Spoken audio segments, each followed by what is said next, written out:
આપણે નરસિંહ મહેતા વિશે જાણ્યું કે નરસિંહ મહેતાનો જન્મ ભાવનગર જિલ્લાના તળાજા ગામમાં થયેલો.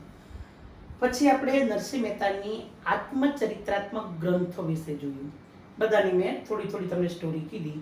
હવે આપણે વૈષ્ણવજન છે એ કાવ્યનો ટૂંકમાં હું તમને પરિચય આપું, પછી આપણે પ્રસ્તાવનાને સમજશું ને પછી આપણે એક એક લીટીએ કાવ્યને સમજશું. તો વૈષ્ણવજન કાવ્યની સ્ટોરી શું છે? તો વૈષ્ણવજન એટલે તો કે કર્મ વૈષ્ણવજન એક તત્પુરુષ સમાસ છે.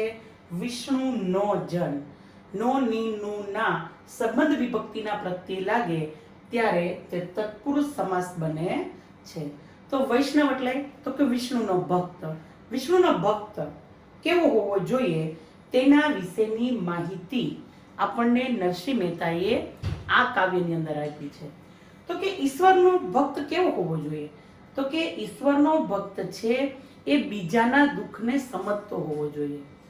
બીજાના દુઃખને સમજે અને એને દૂર કરે. એને દૂર કર્યા પછી એના મનમાં સહેજ પણ અભિમાન ન આવવું જોઈએ કે મેં આ લોકોનું દુઃખ દૂર કર્યું. ઈશ્વરનો સાચો ભક્ત છે એ બીજાના દુઃખને સમજે, એને મદદ કરે અને ફરી પાછું મનમાં જરા પણ અભિમાન ન લઈ આવે એ ઈશ્વરનો સાચો ભક્ત.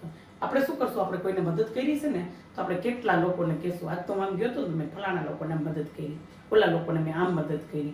આપણે કેટલા બધાને કહેશું, પણ ઈશ્વરનો સાચો ભક્ત છે કોઈ પણને મદદ કર્યા પછી ક્યારેય કોઈને કંઈ પણ કહેતો નથી.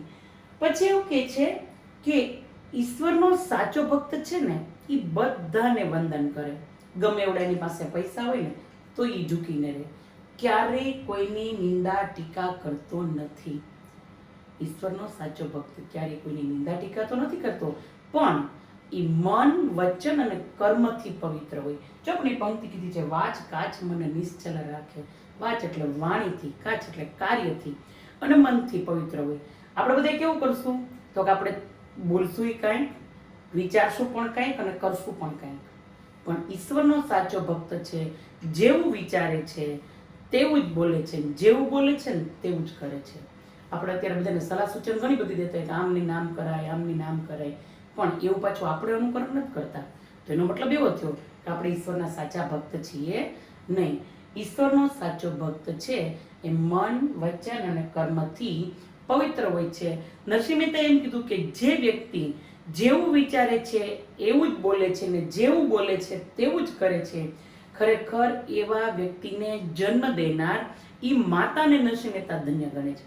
કે ધન્ય છે એવી માતાને કે જેણે આવા શ્રેષ્ઠ વ્યક્તિને જન્મ આપ્યો છે. પછી ની પંક્તિમાં નરસિંહ મહેતા એમ કહે છે કે એની સમદ્રષ્ટિ, બધાની સામે સમાન દ્રષ્ટિ રાખે. કોઈ યારે કોઈ પ્રકારનો ઉચ્ચ નીચનો ભેદભાવ ન હોય. હરેક વ્યક્તિ, સામાન્ય વ્યક્તિ પણ એના માટે એટલી જ મહત્વની છે જેટલી વ્યક્તિ પૈસાવાળી કે ઊંચા હોદ્દાવાળી મહત્વની હોય. ઈશ્વરનો સાચો ભક્ત છે એ ક્યાંય કોઈ જગ્યાએ ઊંચ નીચ રાખતા નથી. બધી જગ્યાએ સમદ્રષ્ટિ રાખે છે અને કોઈ પણ જગ્યાએ પછી દીકરી હોય, બેન હોય, પત્ની હોય, માં હોય, બધાની સામે સમાન દ્રષ્ટિ રાખે છે. એટલે કે પરસ્ત્રી સામે ક્યારેય એ પોતાની નજર બગાડતો નથી. અને જ્યાં સુધી જીવે છે ત્યાં સુધી ઈશ્વરનો સાચો ભક્ત છે ને એ ખોટું બોલતો નથી અને પારકાના ધનને ક્યારેય હાથ અડાડતો નથી. ઈશ્વરનો સાચો ભક્ત છે એ બધાની સામે સમાન દ્રષ્ટિ રાખે, પરસ્ત્રી સામે ક્યારેય નજર ન બગાડે અને જ્યાં સુધી જીવે ત્યાં સુધી ક્યારેય ખોટું બોલતો નથી અને ક્યારેય પારકાની સંપત્તિને હાથ પણ અડાડતો નથી. ઈશ્વરનો સાચો ભક્ત ક્યારે બને? તો કે ઈશ્વરનો સાચો ભક્ત છે ને મોહ માયાથી લુપ્ત થઈ ગયો હોય. કોઈ પ્રકારની મોહ માયા ન હોય. જો મોહ માયા હોય તો તમે ધર્મમાં જઈ ન શકો, કે ઈશ્વરના સાચા ભક્ત ન બની શકો. ઈશ્વરનો સાચો ભક્ત એ જ બની શકે કે જેને અંદર જરાય મોહ નથી. જો આપણે માણસ મરણ પથારીએ પડ્યો હોય ને તો આપણે એમ થાય કે હોતા છૂટી જાય તો સારું, પણ એ નહીં છૂટે. ઘડીકમાંથી એનો જીવ નહીં જાય. શું કામ? તો કે એને કોઈક વસ્તુમાં એનો મોહ છે હજી. એટલે મોહ છે ને એ માણસને ક્યારેય તૃપ્તિ આપતો નથી. ને આપણે બધા તો કેવા છીએ કે આપણે તો એક ઈચ્છા પૂરી થાય ને તો આપણે બીજી ઈચ્છા પછી જન્મને લીધી હોય. આપણી ઈચ્છા છે ને વધેલા નખ જેવી છે. આપણા હાથના જે નખ હોય ને એના જેવી છે. નખને આપણે માનો કે આજે કાપશું ને તો કાલે થોડા થોડા વધી જશે, બીજે દિવસે એનાથી ને થોડાક વધી જશે, ત્રીજે દિવસે એનાથી થોડાક વધશે, ફરી પાછા કાપશું તો ફરી પાછા વધશે. એમ માણસની ઈચ્છા પણ એવી જ છે. કેવી છે? તો કે આપણા આંગળાના નખ જેવી છે. કાપીએ એમ વધે. એ માણસની એક ઈચ્છા પૂરી થાય તો બીજી ઈચ્છા જન્મ લે. માનો કે આપણું રિઝલ્ટ સારું આવ્યું ને, આપણે શું કહેશું? પપ્પા મને મોબાઈલ લઈ દો, બસ બીજું કાંઈ નહીં કહો. હા કે મોબાઈલ લઈ દીધો તો વળી પાછી ગાડી લેવાની તમે ફરમાઈશ કરશો, એ પૂરી કરશો તો વળી પાછા કપડાં લેવાનું કરશો. એક એક ઈચ્છા છે ને માણસની અંદર જન્મે છે. ઈચ્છાનો ક્યારેય અંત નથી. આપણી ઈચ્છા છે ને એ આકાશ જેવી છે. આકાશને ડગલા ભરીને ક્યારેય મપાય છે? અંત જ નથી. જેમ આકાશનો ક્યારેય અંત નથી આવતો, એમ માણસની ઈચ્છા મરણ પથારીએ પડ્યો હોય ને તો એની ઈચ્છાનો ક્યારેય અંત આવતો નથી. એમ પણ ઈશ્વરનો સાચો ભક્ત છે ને એને સામે સંપત્તિ રાખી દો, એની સામે જાજી બધી મિલકતો રાખી દો, એને કોઈ પ્રકારનો મોહ હોતો નથી. એટલે કે ઈશ્વરનો સાચો ભક્ત છે એ મોહ માયાથી પર હોય છે અને એને મનની અંદર દ્રઢ વૈરાગ્ય લઈ લીધું હોય. જો ભગવા વસ્ત્ર પહેરવાથી કે સફેદ વસ્ત્ર ધારણ કરવાથી કે મંદિરની અંદર રહેવાથી કોઈ ઈશ્વરનો સાચો ભક્ત નથી બનતો. અત્યારે આપણે જોઈએ છીએ છાપામાં એવા કેટલા બધા ન્યૂઝ આવતા હોય કે જેમાં સાધુ બનેલા વ્યક્તિની કામ ક્રીડા આવતી હોય છે, એના પાપ આવતા હોય છે, એને જે ખોટું કર્યું છે એના કિસ્સા આપણને છાપાની અંદર એવું બતાવે છે. તો શું કહેવાય? ઈશ્વરનો સાચો ભક્ત છે? ના, ઈશ્વરના સાચા ભક્તે મંદિરમાં રહેવાની કોઈ જરૂર નથી. ઘણા ધર્મમાં એવું છે કે અમે સ્ત્રીના મોઢું પણ ન જોઈએ. એ જ વ્યક્તિ છે એ સ્ત્રી સાથે ખરાબ કૃત્ય કરતા પકડાય છે. તો એને વૈરાગ્ય લીધો ન કહેવાય. વૈરાગ્ય લેવું એટલે કે ભગવા વસ્ત્ર પહેરવા કે કપાળે તિલક કરવું એ વૈરાગ્ય નથી. બરાબર? વૈરાગ્ય કોને કહેવાય? તો આપણે એવું કહીએ કે કબીરનો એક એવો દોહો છે કે મુંડ મુંડાએ હરી મિલે તો હર કોઈ લે મુંડાએ. ટકો કરવાથી જો ભગવાન મળતા હોય તો બધા ટકો કરાવી લે. હું ટકો કરેલો. શું કામ? તો કે ટકો કરવાથી ભગવાનની પ્રાપ્તિ થાય છે. એટલે કબીર એવું કીધું હતું કે મુંડ મુંડાએ હરી મિલે તો હર કોઈ લે મુંડાએ. ટકો કરવાથી જો ભગવાન મળતા હોય ને તો બધા જ વ્યક્તિ ટકો કરાવી લે. પછી એણે બીજી પંક્તિમાં એમ કીધું તો બાર બાર મુંડન કરને સે ભેડ ન વહી કૂટી જાય. જો વારે વારે ટકો કરીએ અને ભગવાન મળતા હોય તો ભૂંડ છે એનું તો વારે વારે ઊન ઉતારવામાં આવે. એના ઊનમાંથી વસ્ત્ર બને છે એટલે વારે વારે એનું ઊન ઉતારવામાં આવે તો એને તો ખરેખર સ્વર્ગમાંથી વિમાન તેડવાવું જોઈએ. શું કામ? તો કે એને ટકો કરાવ્યો છે ને તો વારે વારે એનું મુંડન થાય છે. એટલે કે ટકો કરવાથી કે ભગવા વસ્ત્ર પહેરવાથી કે તિલક કરવાથી ભગવાનની પ્રાપ્તિ થતી નથી. ભગવાનની પ્રાપ્તિ મનથી વૈરાગ્ય લેવાની છે. મનની અંદર નવી નવી ઈચ્છાઓ જાગતી હોય અને એમ કહ્યું કે મેં વૈરાગ્ય લઈ લીધું તો એ વૈરાગ્ય લીધું કહેવાતું નથી. એના પછી ઈશ્વરનો સાચો ભક્ત છે ને એના આજુબાજુની કંઈ પડી જ ન હોય. એ કેમ હતો કે સતત ભગવાનમાં લીન હોય. એ કોઈ પણ કાર્ય કરતા એનું ધ્યાન ભગવાનમાં જ હોય. અને આપણે તો ભગવાનનું કાર્ય કરતા હોય તો મનમાં અંદર કેટલા બધા વિચારો હાલતા હોય, ધ્યાન આપણું ભગવાનમાં હોતું નથી. એનો મતલબ કે આપણે ઈશ્વરના સાચા ભક્ત છીએ નહીં. અને ઈશ્વરના સાચા ભક્ત બની ગયા કે ભક્તિ કરી પછી છે ને ક્યારેય કોઈની જરૂર નથી પડતી કે કોઈ તીર્થયાત્રાએ જવાની જરૂર નથી પડતી. આપણે હરિદ્વાર જઈએ, ગોકુળ મથુરા જઈએ, શ્રીનાથજી જઈએ, ક્યાંય જવાની જરૂર નથી. કારણ કે ઈશ્વરનો સાચો ભક્ત છે ને એને તો એના ચરણોમાં એના ઘરે જ સ્વર્ગ છે. એટલે નરસિંહ મહેતા એમ કહે છે કે ઈશ્વરનો સાચો ભક્ત છે એ લોભ વગરનો હોવો જોઈએ, કપટ વગરનો હોવો જોઈએ. એનામાં કોઈ પ્રકારનો લોભ ન હોય, કોઈ કપટ ન હોય અને એને કામ અને ક્રોધ, કામ એટલે કામના, વાસનાનો ત્યાગ કર્યો હોય અને ગુસ્સો ક્યારેય ન કરતો હોય. ઈશ્વરનો સાચો ભક્ત છે એ ક્યારેય ગુસ્સો કરતો નથી. એટલે નરસિંહ મહેતા એમ કહે છે કે જો આવા બધા જ લક્ષણ હોય, બીજાનું દુઃખ દૂર કરે છતાંય અભિમાન ન કરે, બધાની સામે સમાન દ્રષ્ટિથી જોવે અને પર સ્ત્રી ઉપર ક્યારેય ખરાબ નજર ન કરે, જેવું વિચારે તેવું જ બોલે ને જેવું બોલે તેવું જ કરે, તો આવા જે લક્ષણો છે એ લક્ષણો જો સાચા ઈશ્વરમાં હોય ને તો સાચા ભક્તમાં હોય ને તો એ ભક્તની ભક્તિ છે એને કારણે એ ભક્તને કારણે એની 71 પેઢી તરી જાય છે. એવું કહેવાય છે કે નરસિંહ મહેતાએ એવી ભક્તિ કરી છે કે નરસિંહ મહેતાની ભક્તિને કારણે નરસિંહ મહેતાની 71 પેઢી તરી ગઈ. 71 પેઢી તરી ગઈ એટલે કે તો હજી આપણે બધા નરસિંહને યાદ કરીએ છીએ. આપણું જો પહેલું જ કાવ્ય ગમે ત્યારે ટેક્સ્ટ બુકની અંદર તમારે નરસિંહ મહેતાનું જ હશે. વધીને નરસિંહ મહેતા હશે, મીરાબાઈ હશે, તુલસીદાસ હશે, અને આ વખતે વળી 11માનું પહેલું કાવ્ય ભાલડનું મૂક્યું છે. બાકી આપણે દર વખતે ગુજરાતીનું પહેલું કાવ્ય નરસિંહ મહેતાનું જ હોય, તો આપણે નરસિંહ મહેતાને પેઢી દર પેઢી યાદ કરીએ છીએ. એનો મતલબ શું થયો? તો કે નરસિંહ મહેતાએ 71 પેઢી તારી દીધી છે. મેં તમને આગળના લેક્ચરમાં જે નરસિંહ મહેતાની સ્ટોરી કીધી, એનો તો ભગવાન પ્રસન્ન થયા હતા, હરેક જગ્યાએ એને ભગવાન મદદ કરતા હતા. તો એવા નરસિંહ મહેતાને કારણે અત્યારે આપણે નરસિંહ સરોવર છે, નરસિંહ ચોક છે, નરસિંહનો ચોરો છે, આપણે બધું જોવા જઈએ. તો શું થયું? તો કે એની 71 પેઢી તરી ગઈ. હજી દર પેઢી આપણે નરસિંહ મહેતાને યાદ કરશું. એવા નરસિંહ મહેતાનું કાવ્ય વૈષ્ણવજન, કે જે ગાંધીજીને ખૂબ પ્રિય હતું, તે આપણે અત્યારે ભણવાનું. પણ સ્ટોરી કહી દીધા પછી આપણે પરીક્ષાની અંદર પ્રસ્તાવના છે ને, એ પ્રસ્તાવનામાંથી પ્રશ્ન પૂછાય છે. તો પ્રસ્તાવના આપણને આવડવી જોઈએ. શું કામ? તો કે પ્રસ્તાવનામાંથી આપણે પ્રશ્ન પૂછાય. તો પ્રસ્તાવનાનો મેં તમને ઉપર છેલ્લો ખ્યાલ તો આપી દીધો તો, પણ આપણે પ્રસ્તાવના છે આમાંથી લીટીમાંથી પૂછાશે, આમાંના શબ્દોમાંથી પૂછાશે. તો આપણે પ્રસ્તાવના જોઈએ. તો કે નરસિંહ મહેતાનો જન્મ ભાવનગર જિલ્લાના તળાજા ગામમાં થયો હતો. તેમની કર્મભૂમિ જોઈને જન્મભૂમિ શું છે? તો એમ પૂછાય કે નરસિંહ મહેતાની જન્મભૂમિ અને કર્મભૂમિ લખો. તો જન્મભૂમિ તો કે ભાવનગર જિલ્લાનું તળાજા ગામ, એની કર્મભૂમિ તો કે એની કર્મભૂમિ છે એ જુનાગઢ છે. તેમના જીવન વિશે આધારભૂત વિગતો કઈ મળતી નથી. શું કામ? તો કે નરસિંહ મહેતા 15મી સદીમાં થઈ ગયા છે, એટલા માટે એના વધારે કોઈ માહિતી મળતી નથી. જેમ જેમ લેખક બદલે એમ પોતાની કૃતિ સારી લાગે ને એમ ઉમેરતા જાય છે. એટલે નરસિંહ મહેતાની સ્ટોરી અત્યારે કેવી થઈ ગઈ છે? તો કે એક દંતકથા બની ગઈ છે. દંતકથા એટલે શું? મેં તમને આગળના લેક્ચરમાં કીધું હતું કે અડધી સાચી હોય ને અડધી ખોટી હોય. પૂરેપૂરી સાચી પણ ન હોય અને પૂરેપૂરી ખોટી પણ ન હોય. તો તેમના જીવન વિશેની આધારભૂત માહિતી આપણને મળતી નથી. એવા નરસિંહ મહેતા છે ને અત્યારે આદિ કવિ તરીકે ઓળખેલા છે. આદિકાળના છે કે જે સમયે મેં તમને કીધું હતું કે લાઇટ પણ નથી, વાહન વ્યવહાર પણ નહોતો, એ સમયમાં નરસિંહ મહેતા હતા, એટલે એને આદિ કવિ કહેવાય છે કે સૌ પહેલાના કવિ છે. તેઓ ઉત્તમ ઉર્મી કવિ છે. મસ્ત એવી ઉર્મી કવિતાઓ લખે છે.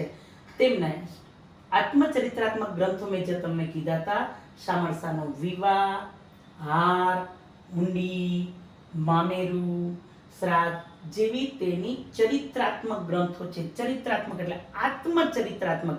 આત્મ શબ્દ એટલા માટે વાપર્યો છે કે પોતાના જીવનમાં આ બધા જ બનાવો બની ગયા છે, ભગવાને આવી અને પોતાના કાર્ય પૂરા કર્યા છે, એટલે એને આત્મચરિત્રાત્મક એવું નામ આપ્યું છે. એમના પદ પ્રભાતિયા તરીકે જાણીતા છે. પેલા કોઈ વાહન વ્યવહાર નહોતો, લાઇટ નહોતી, જેને કારણે નરસિંહ છે ને ગમે ત્યાં બેસીને પ્રભાતિયા બોલે ને તો આખા જુનાગઢની અંદર સંભળાતા હતા, અને બધી જગ્યાએ નરસિંહના પ્રભાતિયા જ ગવાતા હતા. તો એમના બધા જ પદ છે પ્રભાતિયા તરીકે જાણીતા છે. પ્રશ્ન પરીક્ષામાં પૂછાય. ચાતુરીઓ, હિંડોળાના પદ, વસંતના પદ, કૃષ્ણલીલાના પદ વગેરે તેમની રચનાઓ છે. એમના પદોમાં ઉપનિષદ વાણીનું ભાષા બળ છે. આપણા છે ને ગ્રંથો છે, એમાં ઉપનિષદ પણ આપણો એક ગ્રંથ છે. જેમાં આપણે વેદ છે એમ ઉપનિષદો પણ આપણા ગ્રંથો છે. તો એમના પદોની અંદર એ ઉપનિષદોના શબ્દો છે ને એ ઉમેરેલા છે. ભક્ત કવિ નરસિંહ મહેતાના અનેક પદો સદીઓથી ગુજરાતી ભાષાના હૈયે ઓઠે વસેલા છે. એટલે કે ગમે ત્યાં જોવો નરસિંહ મહેતાનું પદ ગવાતું જ હોય. મેં તમને કીધું ને કે આપણું ટેક્સ્ટ બુકની અંદર નરસિંહનું કાવ્ય તો હોય જ, અને એ પાછું પહેલું જ કાવ્ય હોય.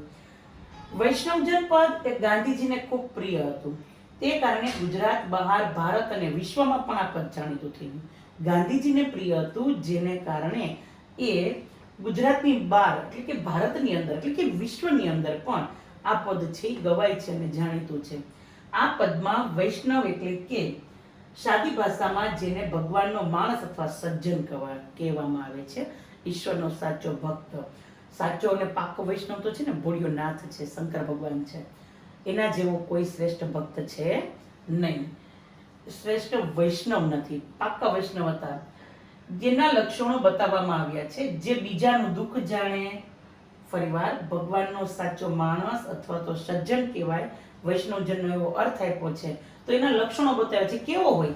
તો કે બીજાના દુઃખ જાણે, કોઈની નિંદા ઉપર કોઈની પર ઉપકાર કરે તો એ મનમાં અભિમાન ન રાખે, બધાને માન આપે, કોઈની નિંદા ન કરે, મન વચન કર્મથી શુદ્ધ અને પવિત્ર હોય, બધા તરફ સંભાવ રાખે, પર સ્ત્રીની માતાની દ્રષ્ટિએ જુએ, ક્યારેય ખોટું ન બોલે, ક્યારેય કોઈના ધનને હાથ ન અડાડે, મોહ માયા ત્યાગી દીધા હોય, મનમાં વૈરાગ્ય ધારણ કર્યું હોય, લોભ, કપટ, કામ, ક્રોધ રહિત હોય, એને જ ખરો વૈષ્ણવ કે ખરો સજ્જન કહેવામાં આવે છે.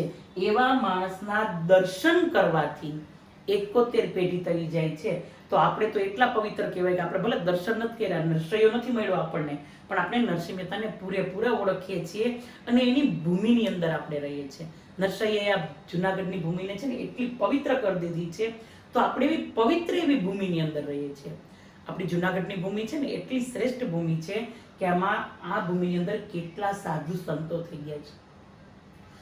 ફોરેનની અંદર બધા જ ભગવાનને ઝંખે છે, જ્યાં મંદિરો બહુ ઓછા છે. આપણે ત્યાં જો તો ગલિયન નાખે ડેરી હોય, ભગવાનની મૂર્તિ હોય, રાખી દીધા હોય છે. શું કામ? તો કે આપણે બધામાં લાગણી, પ્રેમ છે, દયા છે. આપણે ગમે એવું કોઈ પણ વ્યક્તિ નાનકડા એવા પથ્થરને સિંદૂર લગાડી દે ને તો કાલની કોઈ દિયાબત્તી કરવા જશે ને દક્ષિણાએ દર્શન શ્રીફળે વધારશે. શું કામ? તો કે આપણે ભગવાનમાં માનીએ છીએ, આપણે ખબર છે કે ઈશ્વર છે, પણ ફોરેનની અંદર જાઓ ત્યાં કોઈ લાગણી પ્રેમ નથી, કોઈ દયા નથી, કોઈ ભગવાનનું મંદિર નથી દેખાતું ને. એ લોકો એમ કહે છે, ભગવાનને પ્રાર્થના કરે કે ભગવાન એકવાર તો અહીંયા આવ, સ્વર્ગ અહીંયા ફોરેનની ભૂમિ ઉપર પધાર, અમે તને કાઠિયાવાડ ભૂલી દઈએ. ત્યારે કાઠિયાવાડના લોકો એમ કહે છે કે એણે ભગવાનને એમ કીધું કે ભગવાન તો અમારા કાઠિયાવાડમાં પધારી જા, અમે તને સ્વર્ગ ભૂલાવી દઈશું. તો આપણું કાઠિયાવાડ એવું છે, એવું લાગણી પ્રેમથી ભરપૂર છે કે ભગવાન જો અહીંયા આવ્યા હોય ને તો એને સ્વર્ગ પણ ભૂલાઈ જાય છે. એટલે જ નરસિંહ મહેતાના કહેવાથી 52 વાર ભગવાને આ જુનાગઢની ભૂમિને પવિત્ર કરી છે. તો એવા નરસિંહ મહેતાનું વૈષ્ણવજન કાવ્ય હવે આપણે ભણીશું. કાવ્ય ભણીએ ત્યારે બધાએ લીટીએ લીટીએ ધ્યાન આપવાનું, ઉપરાંત જે શબ્દોમાં બોલતી જાઉં છું એ શબ્દાર્થ તરીકે લખતા રહેવાના રહેશે, જેથી કરીને આપણી શબ્દાર્થની બુક છે એ સાથે સાથે થતી રહે. ચાલો તો આપણે કાવ્ય જોઈએ. વૈષ્ણવજન તો તેને કહીએ જે પીડ પરાઈ જાણે રે. વૈષ્ણવજન એટલે ઈશ્વરનો ભક્ત. વૈષ્ણવજન તો તેને કહીએ જે પીડ પરાઈ, પીડ એટલે દુઃખ, પરાઈ એટલે પારકાની, જે બીજાના દુઃખને જાણે અને સમજે. પર દુઃખે ઉપકાર કરે, પર એટલે બીજાનું, પર દુઃખ એટલે બીજાના દુઃખે ઉપકાર કરે એટલે કે મદદ કરે. આપણામાં એવું છે કે બાજુવાળાના ઘરે કંઈ માંદું સાજું થયું હોય તો આપણે કહીશું કંઈ વાંધો નહીં, ચિંતા ન કરો, અમે તમારા ઘરે જમવાનું બધું બનાવી દેશું, તમે આ દર્દીની સેવા કરો, તમારા ઘરે બીમાર છે એની સેવા કરો. રસ્તામાં આપણે જાય છે, કોઈ ગાડીમાંથી સ્લીપ થઈ ગયું, એક્સિડન્ટ થયું, તો આપણે તરત જ એને મદદ કરશું, 108 ને બોલાવશું. શું કામ? તો કે આપણામાં એવી દયા લાગણી છે. તો કે પર દુઃખે ઉપકાર કરે, છતાંય મેં આવું કર્યું છે એવું મનમાં અભિમાન ન લઈએ ને, ઈશ્વરનો સાચો ભક્ત કહેવાય. ઈશ્વરનો સાચો ભક્ત છે એ બીજાના દુઃખમાં મદદ કરે, છતાં પણ મનમાં અભિમાન લઈ આવતો નથી. પછી કે છે સકળ લોકમાં સૌને વંદે. સકળ એટલે આખા, બધા લોકોમાં એટલે લોકમાં, આખા વિશ્વના લોકોમાં બધાને વંદે એટલે નમન કરીને રહી છે, બધાને નમન કરે. ઈશ્વરના સાચા ભક્તને ઉચ્ચ નીચ નથી હોતું. માનું કે એવું નથી હોતું કે ઈશ્વરનો સાચો ભક્ત છે નરસિંહની જેમ ગરીબ જ હોય. ઈશ્વરનો સાચો ભક્ત ખૂબ પૈસાવાળો પણ હોય છે, છતાં પણ એને મનમાં જ્યારે અભિમાન નથી રહેતું. એને મનમાં અભિમાન છે નહીં. ભગવાને ઘણા એવા ઈશ્વરના સાચા ભક્ત છે કે ભગવાન એને એટલી બધી સંપત્તિ આપી છે, છતાંય એના મનની અંદર સહેજે અભિમાન નથી. ઉલટાનો એ વ્યક્તિ ભગવાનને પગે લાગે ને ત્યારે એમ કહેતો હોય કે ભગવાન તું સંપત્તિ દેવામાં શું, મારું એક જ ઘર જોઈ ગયો છે, દે બીજાને. કેટલા વ્યક્તિને સંપત્તિની જરૂર છે, પૈસાની જરૂર છે, કેટલા ભૂખે મરે છે, શું કામ તું મને જ દે. પણ ભગવાન એને શું કામ દેતા હોય? તો કે એના અંદર લાગણી, પ્રેમ, દયા હોય છે. એને સત્કર્મ, જ્ઞાભાવના સત્કર્મ પણ એને આ ભાવ મળતા હોય છે. એટલે ઈશ્વરનો સાચો ભક્ત છે એ બીજાની દુઃખમાં મદદ કરે છે, અને મદદ કર્યા પછી એને ઉપકાર કર્યો છે એવું મનમાં અભિમાન લઈ આવતો નથી. પછીની પંક્તિમાં છે સકળ લોકમાં સૌને વંદે. સકળ એટલે બધા, આખા વિશ્વમાં બધાને નમન કરે. વંદે એટલે નમન કરવું. નિંદા ન કરે કે નહીં રે, એ કોઈની પણ નિંદા કરતું નથી. જો આ બધી પંક્તિ છે અંત્યાનુપ્રાસ અલંકાર છે. જાણે, આણે, કેની, તેની, માર. અહીંયા પાછી જો અંત્યાનુપ્રાસ અલંકાર નથી. ફરી અહીંયા મનમાં, તનમાં, નિવાર્યા અને તાર્યા. સમજાણું? અંતના શબ્દનો પ્રાસ મળે ત્યારે અંત્યાનુપ્રાસ અલંકાર બને છે. હું તમને જે વ્યાકરણ ભણાવ્યું છે એ વ્યાકરણ આમાં કહેતી જઈશ. તો કે ઈશ્વરનો સાચો ભક્ત છે એ બધાને વંદન કરે છે પણ કોઈની નિંદા કરતો નથી. વાચ એટલે વચનથી, કાચ એટલે કાર્યથી, મન નિશ્ચલ રાખે, નિશ્ચલ એટલે અડગ રાખે, સ્થિર રાખે. એ મન, વચન અને કર્મથી સ્થિર હોય છે. આપણું મન કેવું છે? ચંચળ છે. કોઈ એમ કે આ ભગવાનની ભક્તિ કરવાથી હું પાસ થઈ ગયો તો આપણે આપણા ભગવાનને મૂકીને એના ભગવાનને પકડી લઈશું. વળી કોઈ એમ કે હું તો આ ભગવાનને ખાલી મનથી યાદ કરું ને તો આમ થાય તો આપણે ન્યા જાશું, એની માનતાઓ કરશું. આપણે જે કોઈ કહે ને ત્યાં ભગવાન પાસે જતા રહી છે. પણ નરસૈયો તો એમ કહે છે કે ભગવાન કોણ છે? તો કે આપણા શરીરનો જે આત્મા છે ને ભગવાન છે. એટલે નરસિંહ મહેતા એમ કહે છે કે ઈશ્વરનો સાચો ભક્ત છે એ મન, વચન અને કર્મથી અડગ હોય છે. એટલે કે સ્ટોરીમાં મેં તમને કીધું કે જેવું એક તો એ ખરાબ ક્યારે વિચારતો નથી અને જેવું વિચારે છે ને એવું જ બોલે છે, જેવું બોલે છે ને એવું જે કરે છે. માનો કે હું તમને એમ કહેતી હોય કે વહેલી સવારમાં 6 થતા ઉઠી જવું જોઈએ, 1 કલાક રોજે પ્રભુની ભક્તિ કરવી જોઈએ. પ્રભુની ભક્તિ કર્યા પછી જ નાઈ ધોઈ ભગવાનની ભક્તિ કરવી, ભગવાનની ભક્તિ કરી પછી તમારે દિનચર્યા કરવી જોઈએ. એટલે કે બધું કામ ચાલુ કરવું જોઈએ. પણ હું ખુદ જ 9 વાગે ઉઠું તો એનો મતલબ કેવો થયો કે હું વિચારું છું અલગ, બોલું છું અલગ ને કરું છું પણ અલગ અને કહું છું તમને અલગ.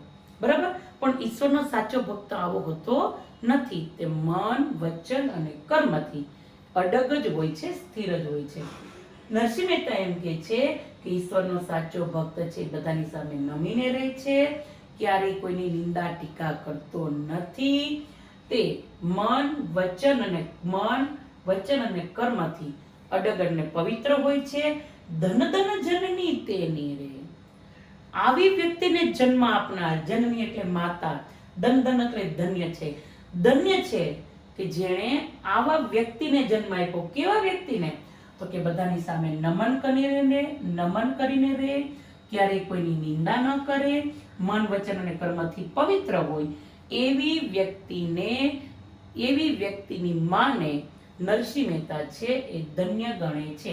1 માર્કનો કે 2-3 વાક્યનો પ્રશ્ન પૂછાય તો આ 2 લીટી લખવાની રહે. એના પછી કે છે સમદ્રષ્ટિ. આપણે સમાસ ચાલ્યા નથી. સમદ્રષ્ટિ એક સમાસ છે, કર્મધારય સમાસ. સમદ્રષ્ટિ, સમ એટલે સમાન, દ્રષ્ટિ એટલે નજર, સમાન નજર. બરાબર?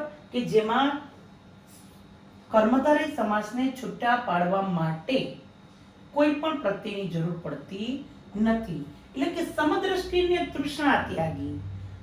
સમદ્રષ્ટિ એટલે સમાન દ્રષ્ટિ, તૃષ્ણા એટલે ઈચ્છા.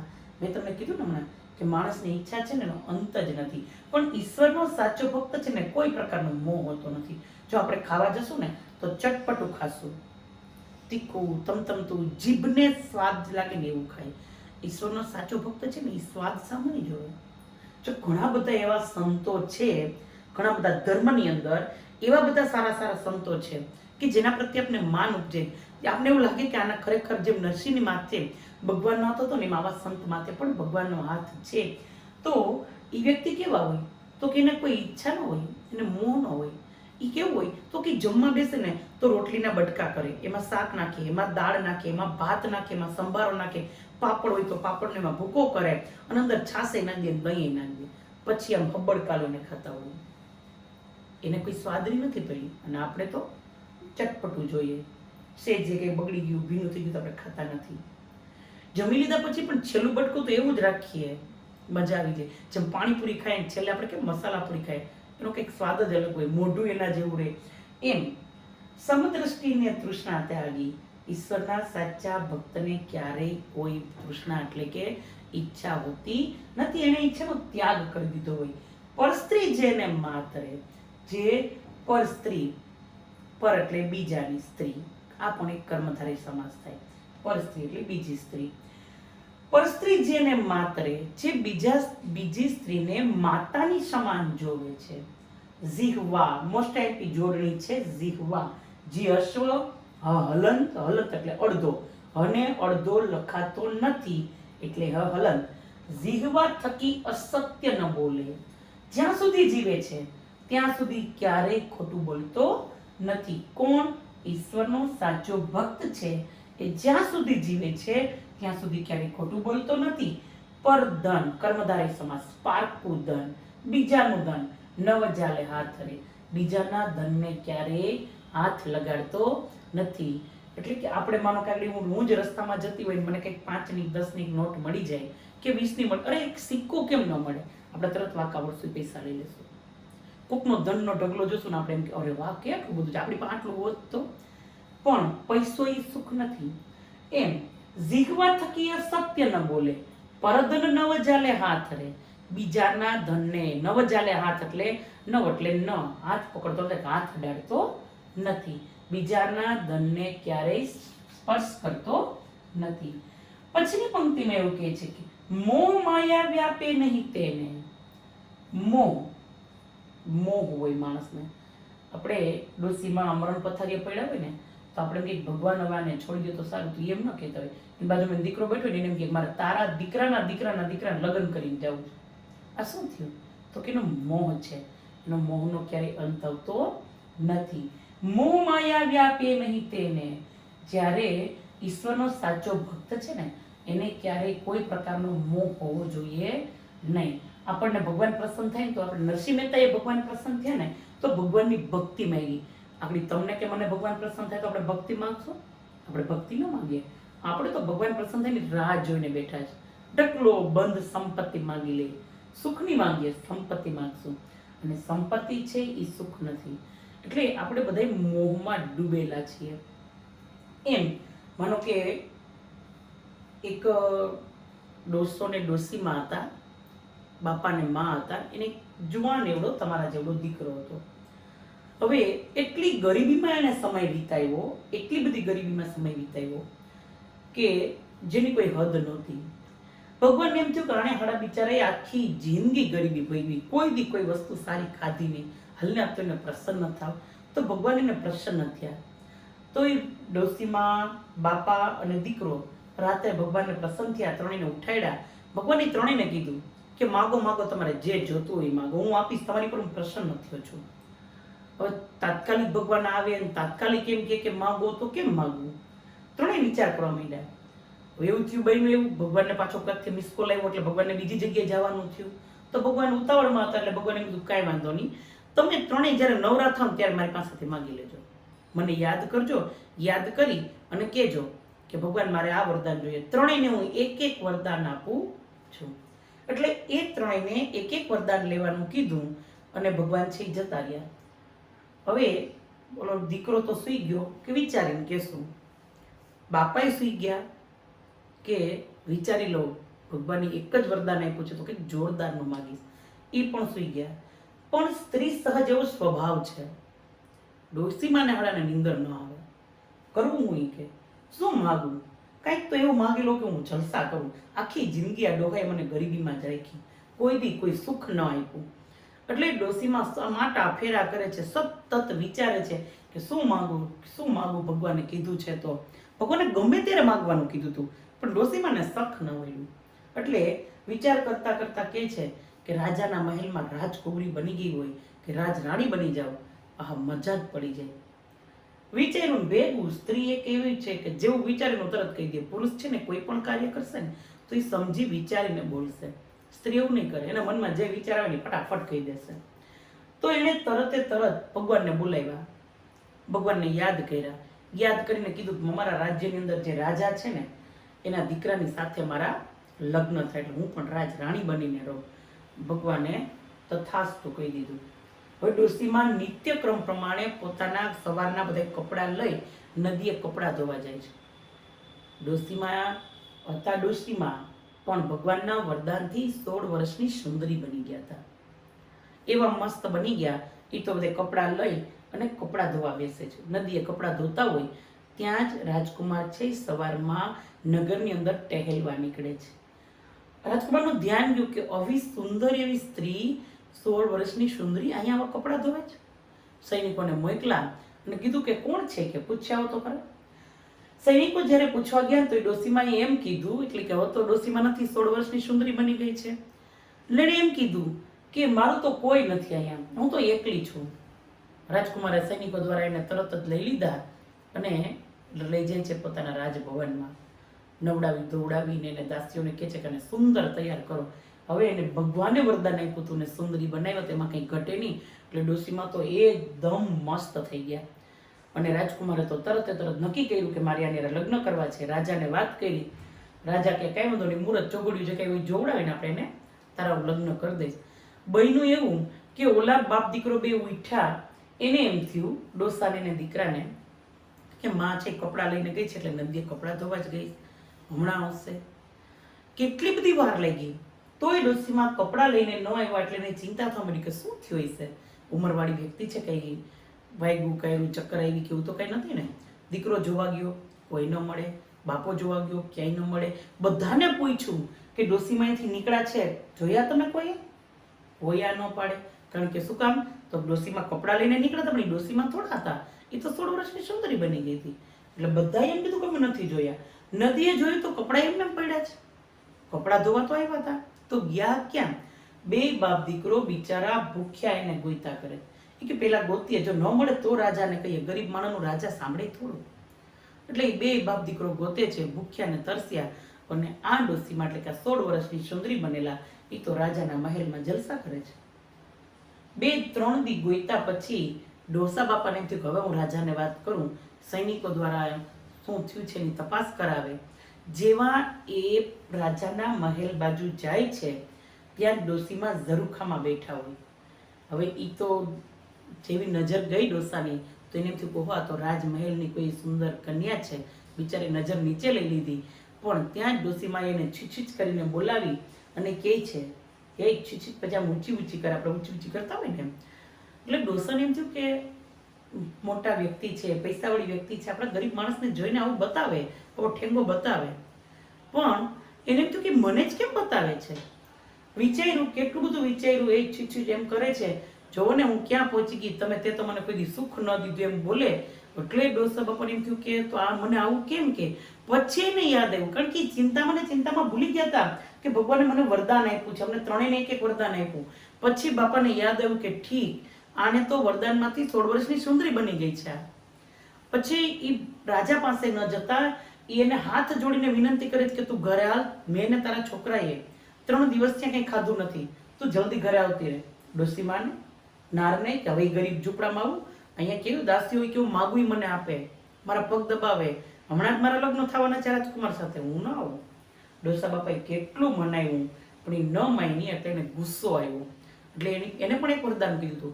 એટલે એ બાપો છે ને ગુસ્સે ભરનો એટલે કે હે ભગવાન, તમે મને એક વરદાન આપવાનું કીધું હતું ને, મને એક વરદાન આપો કે આજે મારી પત્ની જે 16 વર્ષની સુંદરી બની ગઈ ને એને ગધેડી બનાવી દો. ભગવાને તથાસ્તુ કહી દીધું. ઓલી 16 વર્ષની સુંદરી છે એ ગધેડી બની ગઈ. પછી તો રાજાની બધા ગોતે કોલી કન્યા ક્યાંય ગઈ, અને ગધેડીને તો કાઢી બહાર. ડોસા બાપાએ દોરડું બાંધીને ઠસડીને ઘેરે લઈ આવ્યા અને મારા ઓલે રાડા પાડે પડે. છોકરાને એમ થયું કે માં વહી ગઈ ને બાપાનું ચસકી ગયું, આ ગધેડી ક્યાંથી પકડી ગયા, અને ગધેડીને મારે છે. એને એમ કે બા વયા ગયા છે તો બાપુજીનું મગજ છે ચસકી ગયું છે. રાડે આખી રાત બહાર રાખી, બાપાને ખીચ ચડે એટલે લાકડીઓ મારી આવે. પછી પણ તમને શું થયું છે, શું કામ એને મારો છો? તો કે કોણ છે કે તને ખબર? તો તારી માં છે. પછી દાદાએ વાત કરી બધી કે તારી માં રાજમહેલમાં જતી રહી હતી. પછી છોકરો તો પપ્પાને અને બાપાને એમ કે તું મારી માને મારો માં તમે. પણ બાપાને તો ગુસ્સો ઉતરે જ નહીં. એટલે તરત છોકરાએ ભગવાનને પ્રસન્ન કરી અને કીધું કે ભગવાન, અમે જેમ રહેતા હતા ને એમ આનંદથી જ રહેતા હતા, અમે જેમ હતા ને અમને કરી દો, અમારે કંઈ જોતું નથી.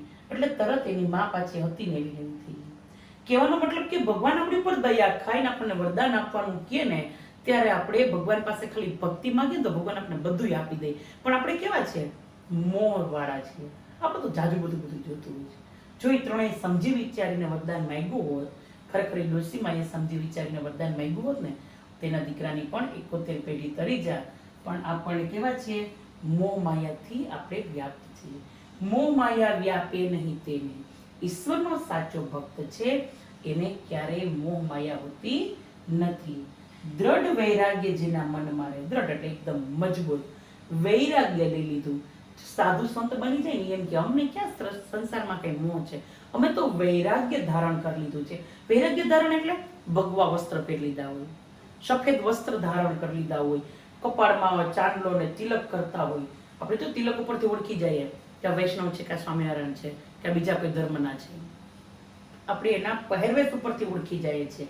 પણ વસ્ત્ર બદલવાથી આપણે ઈશ્વરના સાચા ભક્ત બની શકતા નથી. ઈશ્વરના સાચા ભક્ત બનવા માટે તમારું મન છે ને શુદ્ધ અને પવિત્ર હોવું જોઈએ. મોહ માયાથી આપણે લુપ્ત હોવા જોઈએ. ઈશ્વરનો સાચો ભક્ત છે એ મોહ માયાથી લુપ્ત હોય છે અને એના મનની અંદર દ્રઢ વૈરાગ્ય હોય છે. ભલે એને વસ્ત્ર ચેન્જ નથી કર્યા, ભલે એને ભગવા વસ્ત્ર નથી પહેર્યા, ભલે એને ટકો નથી કરાયો. મેં તમને કીધું હતું ને કે ટકો કરવાથી જો ભગવાન મળે ને તો હું પોતે ટકો કરી નાખું. 2 દિવસ સ્કૂલે ન હોય ને ટકો કરીશ એટલે મને ભગવાન મળવાના જ છે. એટલે પહેલા તો ભગવાન મને પ્રસન્ન થશે તો હું શું કહીશ કે ભગવાન તમે ભગવાન છો મને થોડી ખબર છે. જો તમે સાચે જ ભગવાન હોય ને તો મારા વાળ મારે જેવા જોતા ને એવો માંગી લો કે મરું ત્યાં સુધી વાળ સફેદ ન થાય, આટલા લાંબા ને લીસા લીસા વાળ રહે કે જેથી કરીને મારે વાળમાં કોઈ ટ્રીટમેન્ટ જ ન કરાવવી પડે. એટલે ભગવાન મને ભગવાન છે એવું સાબુત આપવા માટે વરદાન આપવાના જ છે. પછી તો વાળ આવી ગયા પછી મારે જે જોતું એટલું માંગી લો, હું મારી 71 પેઢી તારી લો, એટલી સંપત્તિ માંગી લો. જો ટકો કરવાથી ભગવાન મળતા હોય તો, પણ એમ કોઈને મળતા નથી તો હરેક વ્યક્તિ છે ટકા કરી નાખે. તો જુનાગઢમાં ટકા જ રખડે બધાય, પણ ભગવાન એમ મળતા નથી. મોહ માયા વ્યાપે નહીં જેને દ્રઢ વૈરાગ્ય જેના મનમાં રહે. તુલસીદાસે એ પણ કીધું હતું કે તિલક કરતા 53 ગયા, જપમાળાના નાકા ગયા. તિલક કરવાથી જો ભગવાન મળતા હોય ને તો તિલક કરતા તો 53 વર મારા વયા ગયા.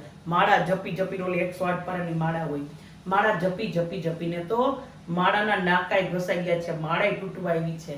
પણ ભગવાન એમ મળતા નથી. ભગવાન તો મોહ ન હોય ને તો મળે. અને મનની અંદર વૈરાગ્ય હોવું જોઈએ. આપણે તો જો ઘરમાં દાદી કે દાદા કે મમ્મી હોય ને એવા માળા જાપ કરવા બેસી ગયા હોય, બોલાવતું નહીં મારે પાઠ બાકી છે, છોકરું રોતું હોય ને અહીંયા માળા થતી હોય, ઠાકોરજીને ઝુલાવતા હોય, એ ભક્તિ કોઈ દી લાગે નહીં. ઘરના સંતાનને દુઃખી કરીને તમે ભગવાન પાસે જાઓ, કોઈ પણ સ્ત્રી પોતાના પતિને દુઃખી કરીને મંદિરે જાય તો એને ક્યારેય ભગવાન પ્રસન્ન થતા નથી, ભગવાન એની ઈચ્છા પૂરી કરતા નથી.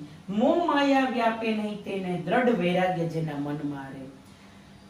રામ નામ શું તાળી રે લાગી. જે વ્યક્તિ છે સતત ભગવાનનું રટણ કરે છે, જેમ નરસિંહ મહેતાએ કહ્યું હતું એમ, સકળ તીર્થ તેના તનમાં રહે. તુકારામ છે ને ઈ પણ એવા હતા. તુકારામ પાસે ઈ પણ એટલી હદે ગરીબ હતા કે એના ઘરની અંદર આવું ખંડેર ઘર, ઝૂંપડું હતું એમ કહી શકાય. ઈ તુકારામ રોજ મંદિરે જાય. મંદિરે જાય ને એટલે ખૂણામાં બિચારા બેઠા રહે. મંદિરે જઈ ખૂણામાં એ બેઠા બેઠા ભગવાનની ભક્તિ કરતા હોય, મંદિરમાં બધાને જોતા હોય. પણ બને એવું કે હરેક વ્યક્તિ ભગવાનના મંદિરમાં આવે ને તો કંઈક ને કંઈક લઈને આવે. કોઈ મોટા મોટા ફૂલહાર લઈને આવે, કોઈ ભગવાનને ભોગ ધરવા માટે પેંડા અને બરફી ને એવા બોક્સ લઈને આવે, તો કોઈ આવીને આમ થોકડો બંધ પૈસા ધરે છે. તુકારામ બિચારો બેઠો બેઠો જીવ બારતો હોય કે ભગવાન તું મને ક્યાંથી ઝૂંપડામાંથી બહાર કાઢ, તું મને ઝૂંપડું જ આપ ને. હું તને થોડું મોટા ફૂલહાર ધરું છું, હું તને થોડી ભોગ સામગ્રી આવી મોંઘી મોંઘી ધરું છું, કે હું તો કોઈ દી તારી પેટીમાં દાન પેઠે કઈ નથી પધરાવતો, એટલે તું મને કોઈ દી મળ નહીં. પણ જેવી આરતી ચાલુ થાય ને એટલે તુકારામ બધું ભૂલી જાય, ભગવાનમાં લીન થઈ જાય, સતત ભગવાનની ભક્તિ કરવા માંડે. કે આરતી પૂરી થાય એટલે બિચારા પોતાની ઘરે જતા રહે. એનું નિત્યક્રમ રોજ આવે, રોજ જીવ બાળે, આરતી આવે એટલે પાછા નાચવા માંડે, આરતી પૂરી થાય એટલે ઘરે જતા રહે. એકવાર બન્યું એવું કે તુકારામને તાવ આવ્યો, તુકારામ મંદિરે ન આવ્યા. તુકારામ જ્યારે મંદિરે ન આવ્યા, મંદિરે તો બધા નિત્યક્રમ પ્રમાણે બધા આવે છે, કોઈ ફૂલહાર ચડાવે, કોઈ વસ્ત્ર ચડાવે, કોઈ ભગવાનને ભોગ ધરે છે, કોઈ રોકડી દક્ષિણા આપે છે. પણ આજે જે કોઈ વ્યક્તિ મંદિર આવે ને એમ કે આજ કેમ મંદિરમાં ગમતું નથી, કેમ ભગવાનની મૂર્તિમાં તેજ નથી. પૂજારી ખુદ એમ કે છે કે ભગવાનની મૂર્તિમાં કેમ તેજ નથી દેખાતું. પણ જેવી આરતી ચાલુ થાય ને એટલે હરેક મંદિરની અંદર કોઈ એક અલગ તેજ દેખાય છે ભગવાનની અંદર. પણ આજે ભગવાનની મૂર્તિમાં તેજ નથી. જેવી આરતીનો ટાઈમ થયો ને આરતી ચાલુ થઈ તો ભગવાને શું કર્યું ખબર? ભગવાન મંદિરમાંથી નીકળીને તુકારામની ઘરે ગયા, દરવાજે દસ્તક દીધી ભગવાને. તુકારામ તો તાવમાં પડ્યો હતો, દસ્તક કઈ બિચારા પાસે હતું જ નહીં કે તાળું મારે. એટલે ભગવાન સીધા એના ઘરમાં જાય છે. એટલે કે આવો આવો, તમે કોણ છો? તો એટલે કે છે ભગવાન એમ કે છે તુકારામને કે કેમ તુકારામ તું મંદિરે કેમ ન આવ્યો? તો કે આજે મને તાવ આવ્યો હતો. તો પણ તું મંદિરે નથી આવતો, ભગવાન તારી રાહ જોતા હશે. તો કરે ગાંડા, ભગવાન મારી થોડી રાહ જોવે. ભગવાનને તો ભોગ ધરે ને એની રાહ જોવે. ભગવાનને નવા નવા વસ્ત્ર આપે, નવો ફૂલહાર ચડાવે, દાન દક્ષિણા આપે, ભગવાન એની રાહ જોવે છે. ભગવાન મારી થોડી રાહ જોવે. હા, મને દુઃખ થાય છે કે અત્યારે આરતીનો ટાઈમ છે અને હું આરતીમાં નથી આવ્યો ને એટલે મારું જીવ મૂંઝાય છે, પણ ભગવાન મારા જેવા દુખિયારાને કોઈ દી દર્શન દે નહીં. ત્યારે એવી ખંડેર એવી ઝૂંપડીની અંદર તુકારામને ભગવાને દર્શન આપ્યા કે પછી બધું ભગવાન તમે અહીંયા, મેં તો તમને કોઈ દી કઈ ધર્યું નથી. એટલે ભગવાન એમ કે છે કે વ્યક્તિ, કોઈ પણ વ્યક્તિ મને ભોગ આપે છે, મને વસ્ત્ર ધરે છે, મને ફૂલહાર કે દાન દક્ષિણા કરે છે, એ વ્યક્તિના મનમાં અભિમાન છે. એ વ્યક્તિ ખરા હૃદયથી નથી ધરતું, એ બધાને બતાવવા માટે. એ જો બહાર બેઠા બેઠા એમ કે છે કે આજે ભગવાન વસ્ત્ર પહેર્યા, એ મેં આપ્યા, આટલા ના લીધા, અહીંયા કરાવ્યા છે, આ ફૂલહાર મેં મોંઘામાં મોંઘો બનાવ્યો છે, આ સ્વીટ તો કે આ પ્રસાદ છે હું આ દુકાનેથી લઈ આવ્યો છું, અને પૈસા ધરે છે તો બધાને દેખતા આપે છે. એ દેખાડો કરે છે, એના એકેયના મન છે ને પવિત્ર નથી. હું તો મંદિરમાં તું બેઠો હોય તો હું મોજમાં હોય, આજે તું ન આવ્યો તો મને મંદિરમાં ન ગમ્યું, એટલે આરતીના ટાઈમે હું તને દર્શન દેવા આવ્યો છું. એટલે રામ નામ શું તાળી રે લાગી. ભગવાનની ભક્તિ એવી કરો કે ભગવાન તમે જ્યાં હોય ત્યાં તમને ગોતવા આવે. આપણે ભગવાનને ગોતવા જવો પડે નહીં. સકળ તીર્થ તેના તનમાં રહે, એને ક્યાંય જગ્યાએ યાત્રા કરવા જવાની જરૂર નથી. ઈશ્વરનો સાચો ભક્ત છે અને મંદિરે જવાની જરૂર નથી, કોઈ જગ્યાએ તીર્થ યાત્રા કરવાની પણ જરૂર નથી. શું કામ? તો કે ઈશ્વરનો સાચો ભક્ત છે, એને સકળ તીર્થ તેના તનમાં રહે. હરેક ભગવાન છે ને એના હૃદયમાં વસે છે, એને ક્યાંય યાત્રા કરવાની જરૂર છે નહીં. ભગવાન ખુદ એને ગોતતો ગોતતો આવે, એને ક્યાંય ભગવાનને ગોતવા જવા પડતા નથી. પછીની પંક્તિમાં એમ કે છે, વણ લોભી ને કપટ રહિત જે.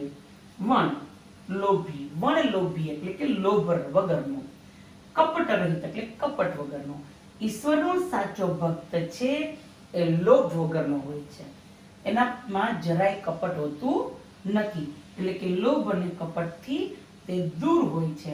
કામ ક્રોધ નિવાર્યા રે. કામ એટલે આપણું કામ નહીં, કચરા પોતા વાસણ કે કામ ધંધા કરવા એ કામ નહીં. કામ એટલે કે કામના, વાસના, આપણી ભાષામાં આપણે કહીએ તો કે જે સેક્સ, એનાથી જે દૂર રહેતો હોય છે. કામ ક્રોધ નિવાર્યા રે. અને ઈશ્વરનો સાચો ભક્ત છે ને એ ક્યારેય ગુસ્સો કરતો નથી, એને ક્રોધ જ ના આવે. એવું કહેવાય છે કે બુદ્ધ ભગવાન એકવાર નદીએથી સ્નાન કરીને નીકળ્યા ને તો કોઈ વ્યક્તિ એને ગારો ઉડાડ્યો. ભગવાન પાછા સ્નાન કરવા ગયા, ઓલો પાછા બહાર નીકળ્યો, બીજે પાછો ગારો ઉડાડ્યો, ફરી પાછા બુદ્ધ ભગવાન છે કુંડની અંદર નાવા જાય, જેવા નીકળે એવો ગારો ઉડાડ્યો. જોનાર વ્યક્તિને ગુસ્સો આવી ગયો કે હદ છે આ વ્યક્તિને, શું કામ ભગવાનને, બુદ્ધ ભગવાનને આટલું બધું ગારો ઉડાડે છે. કેટલી વાર બિચારા સ્નાન કરવા ગયા. ત્યારે બુદ્ધ ભગવાનને કીધું તમને ગુસ્સો ન થતો? અમને ગુસ્સો આવી ગયો. તો કે ના, એણે મારી પર જેટલી વાર ગારો ઉડાડ્યો એટલી વાર મેં સ્નાન કર્યું તો મારું શરીર તો પવિત્ર થતું ગયું ઉલટાનું. પણ જો એણે જ્યારે ગારો ઉડાડ્યો ત્યારે એના હાથ કેટલા ગંદા થયા. એમ આપણે કોઈ પણ વ્યક્તિ નીકળીએ કે કોઈ વ્યક્તિ ખરાબ છે કે આપણે કઈ એના વિશે બોલીએ તો એ વ્યક્તિએ તો એક જ વાર ખરાબ કામ કર્યું છે, પણ આપણે એક જગ્યાએથી બીજી જગ્યાએથી બધાને આમ વાગોળતા હોઈએ તો આપણે કેટલું બધું પાપ કરીએ છીએ. એને તો એક જ ભૂલ કરી કે ભૂલનો એનો પસ્તાવો માનો કે થતો હશે, પણ એ ભૂલ પાછળ આપણે એ ભૂલ બધાને કહીએ છીએ તો આપણે કેટલી વાર ભૂલ કરીએ. જેમ બુદ્ધ ભગવાનનો લોકો ગારો ઉડાડતો તો એટલી વાર એના હાથ તો ગારાવાળા થયા કે ન થયા? એને તો કીચડ નાખ્યું છે. બુદ્ધ ભગવાન કે મેં તો પવિત્ર એવા જલની અંદર સ્નાન કર્યું છે, તો મારે તો કેટલી વાર સ્નાન થઈ ગયું, મારું શરીર પવિત્ર થઈ ગયું. એવા તો શું કામ? તો કે એને ક્રોધ નથી આવતો જરાય, એને જરાય ગુસ્સો આવતો નથી. કામ ક્રોધ નિવાર્યા રે. ભણે નરસૈયો એનું દર્શન કરતા. ભણે એટલે કહે, તર્પદો શબ્દ છે. ભણે, ભણે એટલે કહે. ભણે નરસૈયો એનું દર્શન કરતા. દર્શન કરતા ઈશ્વરના સાચા ભક્ત એટલે કે આવા વ્યક્તિના દર્શન કરતા કુળ 71 તાર્યા રે. 71 પેઢી આપણી તરી જાય છે. આવા ઈશ્વર, સાચા ઈશ્વરના દર્શન કરવાથી આપણી 71 પેઢી તરી જાય છે. તો આવું નરસિંહ મહેતાનું કાવ્ય આપણે અહીંયા ભણ્યા. છતાંય કોઈને કઈ પ્રશ્ન હોય રૂબરૂ મળીએ ત્યારે કહેજો, અત્યારે લખી લેજો.